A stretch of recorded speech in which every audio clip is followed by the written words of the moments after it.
There are certain words that simply do not exist in the English language, and there are certain words that simply do not exist in Hebrew. And one such word, which does not exist in Hebrew, is the word tragedy. Tragedy was a key term in ancient Greece. Aristotle wrote about tragedy, the plays of tragedy, how there has to be a unity of time and place and plot. But in Hebrew, the word tragedy simply doesn't exist. If you want to say tragedy in Hebrew, you need to use the Greek word, which is used in English too. You have to say tragedia. And this is because we don't believe in tragedy in Judaism. We believe in hope, and we believe in what philosopher Nietzsche called self-overcoming, taking ourselves to the next level after a disaster, after a failure. That's why the opening verb of the Shulchan Aruch, Judaism's foremost legal code, the opening verb is yitgaber, which means shall overcome. 3 people exemplify the fact that there is no tragedy in Judaism, there is self-overcoming. First of all, on the Shabbat of Passover, we always read the prophecy of Ezekiel, whom God told, you see those bones scattered in that valley? I want you to prophesy that these bones will come to life. But the bones are allegorically saying, Avda tikvatenu, our hope is lost, we're dead, we're scattered bones.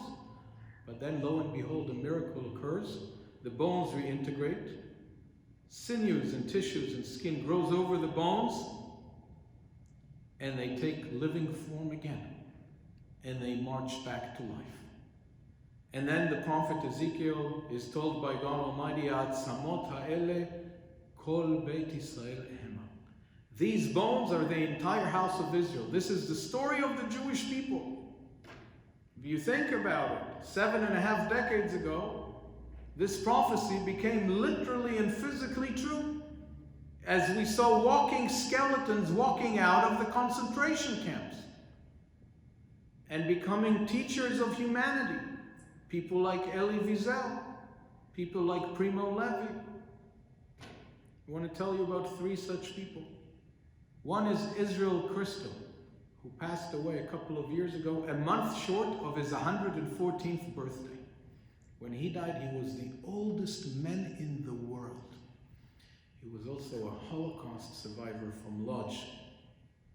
He lost his wife and 2 kids in the war. He survived. He opened a candy factory in Haifa in Israel. He was a great believer, a pious Jew. He had a black kippah, not unlike mine. And he used to say, I like to make candy, to make life sweet for people. He remarried. He had kids and grandkids and great-grandkids. And when he was 113 years old, he had his bar mitzvah. 100 years after the original date. He couldn't celebrate his first bar mitzvah originally because World War I broke out. When he was 113, all his descendants enveloped him in their talit. And he said, you see all my descendants? Look how many people came from just one person who survived. Think about all those people whom we lost. Another picture, I saw a photo like this, a woman called Shoshana Ovitz. She also survived, and is an ultra-Orthodox woman. She took a picture by the Western Wall, by the Kotel, with all her descendants, with all her children and grandchildren and great-grandchildren and great-great-grandchildren. You know how many? Together with her children-in-law and grandchildren-in-law? 400. 400 descendants out of one person. They had the courage to continue, to say yes to life. These people refuse to acknowledge the presence of tragedy in human life. And finally, Edith Eger, a fellow survivor who survived the death marches. She She wrote her first book at the age of 90, called The Choice, in which she talks about her choice to remain alive, to say yes to life, to heal her soul and to become a therapist, to become a soul healer for others. And this book, which came out a couple of years ago, is now an international bestseller. So we are the people of hope, of proactive resilience. We refuse to capitulate to tragedy. We recognize not the possibility of tragedy. And from the unthinkable, we rise again, we reaffirm life, and we say, L'chaim. Whatever you're going through now, we're all struggling to keep our heads above water, emotionally and spiritually and financially and familially. But remember, we are the people who capitulates not to the temptation of despair, resignation, and tragedy. We must remain strong and resolute and focused and turn this adversity into blessing. Maintain a healthy regimen every day.